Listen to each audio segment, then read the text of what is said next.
E nós vamos fazer contato com o professor do Departamento de Geografia da USP, do Programa de Pós-Graduação em Ciência Ambiental, Wagner Ribeiro. Bom dia, Wagner. Bom dia, Glauco. Bom dia quem nos acompanha. Wagner, o Supremo Tribunal Federal concluiu ontem uma audiência pública que foi iniciada na sexta-feira para discutir a paralisação do Fundo Amazônia, o fundo que está paralisado desde 2019, quando o presidente Jair Bolsonaro extinguiu o comitê que orientava a aplicação dos seus recursos. E na sexta-feira, sem apresentar provas, como é de costume, inclusive, o ministro do Meio Ambiente, Ricardo Salles, fez várias acusações dizendo que a maioria dos projetos apoiados tinham impactos insignificantes e muitas irregularidades, mas ele foi contraditado, inclusive, por órgãos do próprio governo. Como que você viu essa audiência, Wagner? Um momento importante, Glauco, para que a gente possa cada vez mais ter informação, ter conhecimento sobre a política do meio ambiente do governo Bolsonaro, encabeçada pelo ministro Salles. Lamentavelmente, né, ele apresentou aí argumentos que não têm muito embasamento, porque, por exemplo, né, mesmo em abril do ano passado, né, quando foi extinto o comitê orientador do Fundo Amazônia, o comitê técnico também do Fundo Amazônico, entre outros órgãos internos lá de gestão do fundo, nós já alertávamos que ocorreriam impactos importantes em projetos em andamento.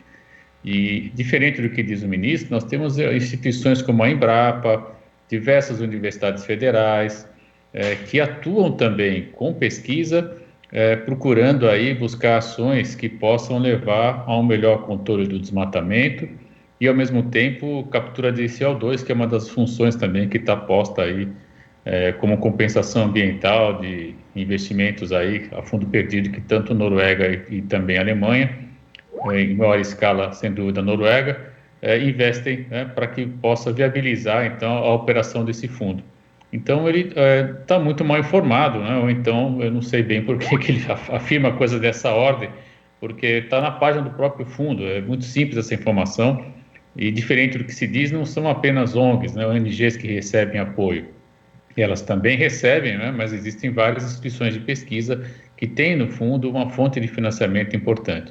O próprio IBAMA, né, também tem projetos desenvolvidos a partir de apoio do Fundo Amazônia. Então, na verdade, o que a gente assiste, Glauco, é uma paralisia, né, do meu ponto de vista, deliberada, lamentavelmente, em usar recursos. Inclusive, na audiência pública, o Observatório do Clima apresentou um relatório bastante contundente também, no qual afirma-se que 2,9 bilhões de reais, é um volume expressivo de recursos, está parado desde o ano passado sem aplicação.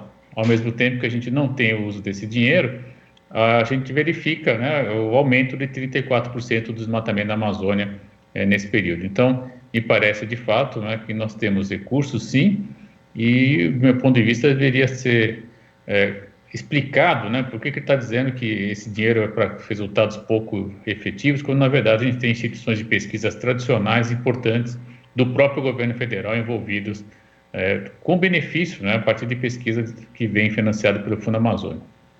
E é importante você destacar, Wagner, né, como você disse que esse dinheiro não vai só para as ONGs, né, ele vai inclusive para órgãos do próprio governo federal e para estados. A gente lembra aqui que boa parte dos recursos do Fundo Amazônia serviram para financiar, por exemplo, as brigadas de incêndio de diversos governos estaduais.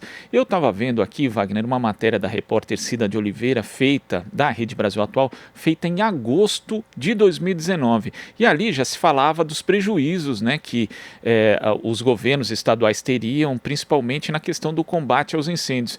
E ela tinha consultado o governo do estado do Mato Grosso que hoje sofre com as queimadas, né, que atingem o Pantanal, também ali biomas de transição do Cerrado e da própria Amazônia, e ali se falava o seguinte, Wagner: se Mato Grosso receber o recurso do Fundo Amazônia, será dado um outro salto, isso no combate, na possibilidade de combater incêndios.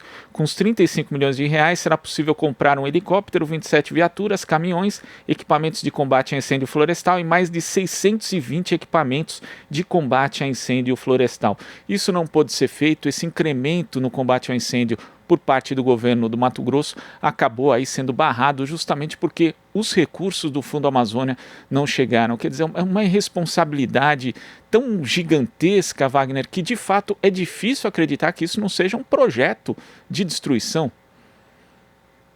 Não há dúvida, Glauco. Veja, o que são 35 milhões quando você tem 2 bilhões e 900 milhões disponíveis, né? É, de fato, falta de vontade política, um desejo mesmo, né, de não colaborar, por exemplo, com um Estado que tem uma posição estratégica, né, no caso do Mato Grosso.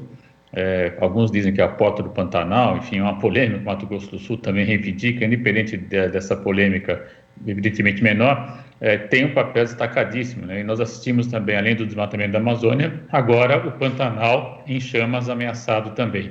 Então, me parece, sem dúvida, que esse conjunto de fatores, né, leva a corroborar o argumento que o Ministério Público Federal já apresentou há algum tempo, pedindo, né, o desligamento do ministro. Inclusive, o Ministério Público foi mais longe, ele pedia já, até como uma medida preventiva, né, que ele fosse destituído do cargo.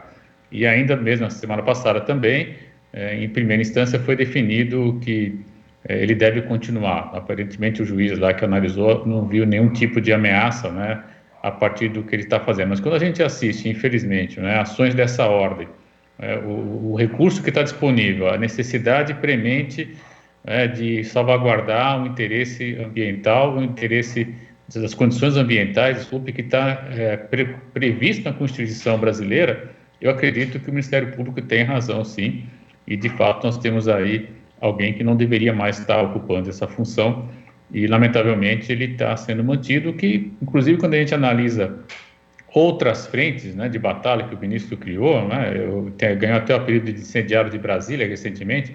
Ele entrou, inclusive, em confronto verbal com lideranças militares, e ele continua fortalecido. Isso mostra que, no meu ponto de vista, né, ele está acima, inclusive, né, ele é, na verdade, talvez hoje, o grande homem de confiança do presidente Bolsonaro, o que, do meu ponto de vista, associa claramente um projeto de devastação ambiental ao governo Bolsonaro, né? Não há mais dúvida quando ele entra numa polêmica com um militar que tem prestígio no governo e ele acaba sendo fortalecido. Me parece que aí está claramente delineado um projeto, infelizmente, né, de devastação ambiental que levaria a vários prejuízos para já imediatos, né, e de curto, médio e longo prazo também.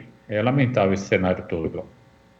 Agora, Wagner, dentro do âmbito aí desse projeto de destruição ambiental, o governo anunciou a prorrogação até abril de 2021 da Operação Verde Brasil 2, que é liderada pelas Forças Armadas para combater o desmatamento ilegal e as queimadas na floresta. Só que, de acordo com reportagem do jornal Estado de São Paulo, a execução dos recursos reservados pelo governo segue ainda muito baixa. Dos 418 milhões e 600 mil reais destinados para os trabalhos, apenas 164 milhões e 900 mil foram efetivamente empenhados. Ou seja, o governo abriu mão de recursos como do Fundo Amazônia, né? À época, inclusive, o presidente Bolsonaro disse que o Brasil não precisava dos recursos do Fundo Amazônia e agora, mesmo com o dinheiro que existe, ele não consegue executar.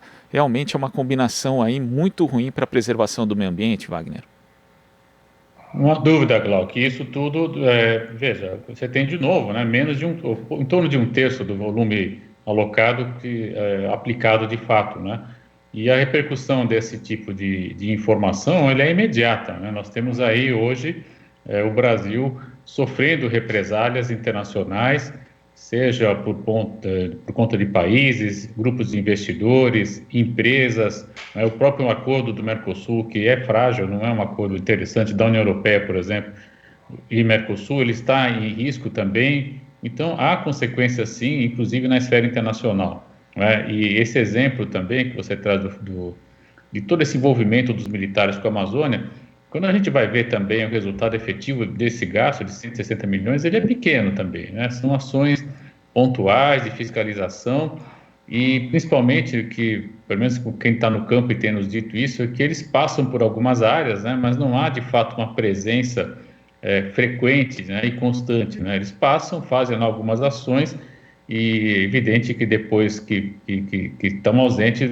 a ilegalidade volta a ser praticada. Isso está sendo dito por colegas que atuam na Amazônia e já têm, de alguma maneira, afirmado essas questões. Então, também é preciso analisar, né, se é de fato missão do Exército estar envolvido com uma ação dessa ordem, né? Não é a função do Exército evitar o desmatamento. As funções do Exército estão muito claramente definidas na Constituição brasileira, salvaguarda do território E não há nisso, há um desvio de função, inclusive, para dizer o mínimo, né? Há outras questões imbricadas aí também.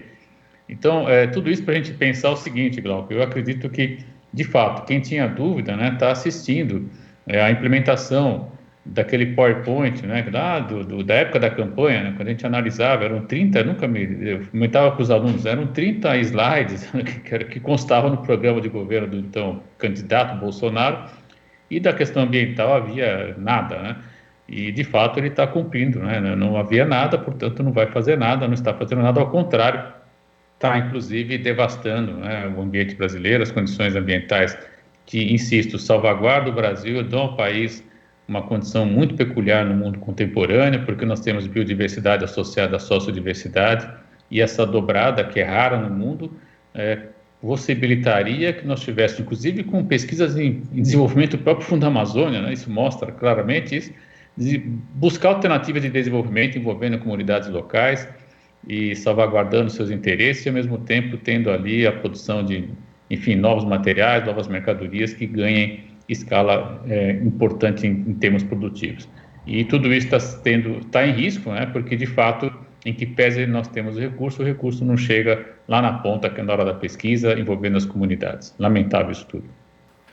Sem dúvida. Wagner, muito obrigado pela sua participação aqui no Jornal Brasil Atual. Até semana que vem. Até, Glauco.